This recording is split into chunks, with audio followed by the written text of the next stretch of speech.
নির্বাচন নিয়ে এখন পর্যন্ত কোনো চ্যালেঞ্জ নেই। জাতীয় নির্বাচন ডিসেম্বরে করার লক্ষ্যে প্রস্তুতি নেওয়া হচ্ছে বলে জানিয়েছেন নির্বাচন কমিশনার অবসরপ্রাপ্ত ব্রিগেডিয়ার জেনারেল আবুল ফজল মোহাম্মদ সানাউল্লাহ। সকালে আগারগাঁওয়ে নির্বাচন কমিশনে ইউএনডিপি সহ 18টি উন্নয়ন সহযোগীর সঙ্গে নির্বাচনী সহায়তা নিয়ে বৈঠক করেন প্রধান নির্বাচন কমিশনার এএমএম নাসির উদ্দিন। বৈঠকে অন্যান্য কমিশনাররাও উপস্থিত ছিলেন। বৈঠকে ইউরোপীয় ইউনিয়ন সহ আরও কয়েকটি দেশ আগামী নির্বাচনে সহযোগিতা দেওয়ার আগ্রহ প্রকাশ করেছে। আগামী ত্রয়োদশ জাতীয় সংসদ নির্বাচনে প্রার্থীর এজেন্টদের প্রশিক্ষণ দিতে চায় ইউএনডিপি।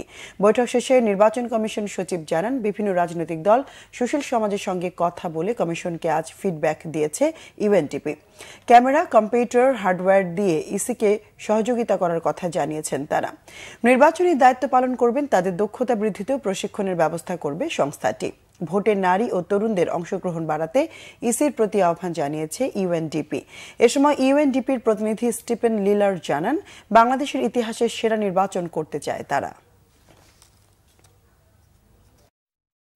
পরিমাণে সংস্কার সহ নির্বাচন করতে হয়, সেখানেই যদি রাজনৈতিক মতৈক্য গিয়ে দাঁড়ায় তাহলে পরে এই বছরের শেষ নাগাদ ডিসেম্বরের 2025-এ আর যদি আরেকটু সংস্কার করার সুযোগ দেওয়া হয় তাহলে 2026 সালের জুন নাগাদ ইলেকশন করা সম্ভব।